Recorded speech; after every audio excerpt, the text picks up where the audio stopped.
Hello, everyone, and welcome to a Wednesday edition of the Orange and Brown Talk podcast. Dan Labbe with Mary Kay Cabot and Ashley Bastock. We are in a week that's a little bit slow here on the Browns front, but it's never actually slow on the Browns front, so still plenty to get to today. Of course, we'll be at OTAs the next 2 weeks after this week. Minicamp is coming up in June, and then we got to gear up for training camp. We got to gear up for the Greenbrier, Philadelphia.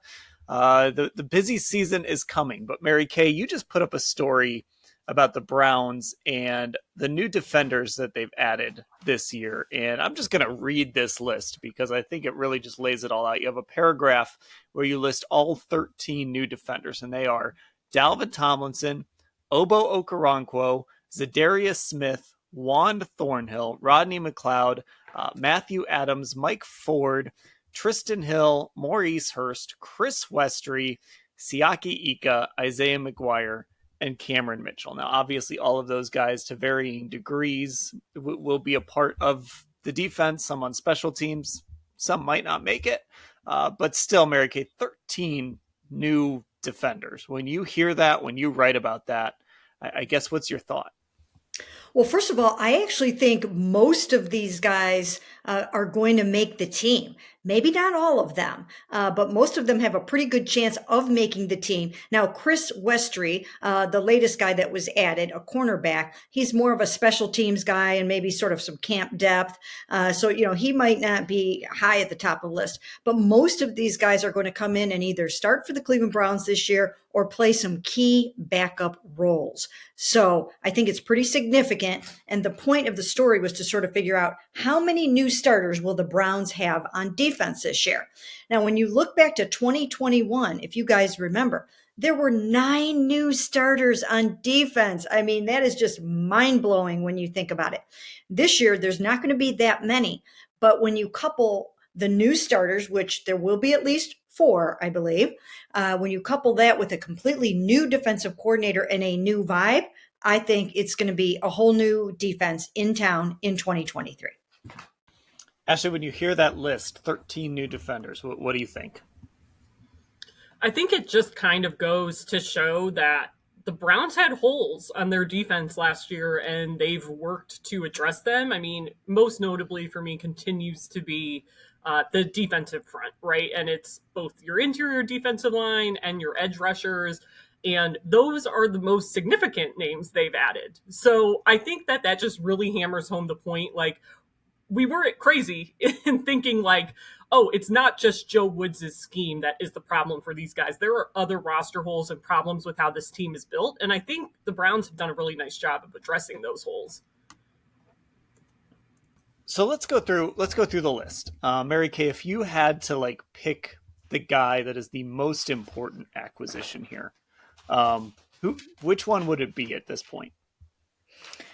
That's a really, really good question, Dan, because I would have said before Zadarius-Smith was acquired, I probably would have said at that point, Dalvin Tomlinson, and he is obviously a key acquisition. I mean, my goodness, it's the first time they've spent a ton of money on a defender, on a defensive tackle like that. So obviously he's very important, but the more I have dug into this whole Za'Darius-Smith thing, if he is the Zadarius-Smith that he was in the first half of last season and in his 2 years in Green Bay before he had a back surgery in 2021, if he's the guy that has averaged 12 sacks over his last 3 healthy seasons, then I think that he's got to be the biggest offseason pickup for this defense.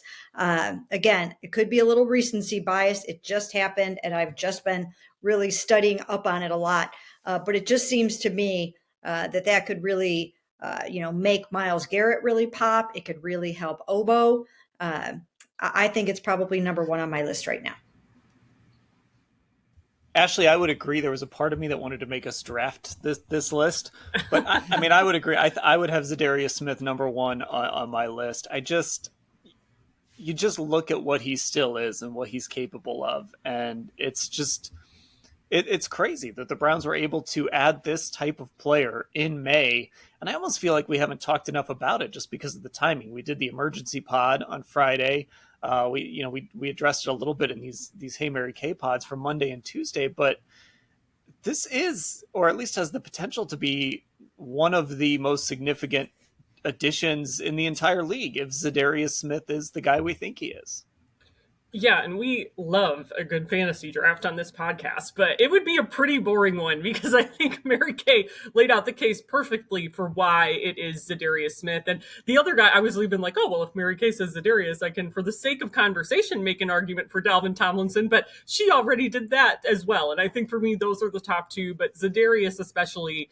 And I think like a lot of it has been made, like I've seen some chatter on Twitter about, oh, this is a guy who's now left two teams kind of partly disgruntled. But I mean, I do think there is something to the fact of, hey, like you get him for this year. If he can produce, great. You see how it works. You see how he plays alongside Myles Garrett. And I mean, absent of that 1 year where he had the back injury and only played in one game, he's been a double-digit sack guy. He has made the Pro Bowl in each of those years, and he's really showing no signs of slowing down. And again, I think this is the kind of production you need opposite of Myles Garrett. It's almost what they got with Jadeveon Clowney in 2021. Obviously, he couldn't repeat that last year, but I just think it's so key to help open things up for him and open things up for these other younger edge rushers that they have. Mary Kay, you've mentioned the pressures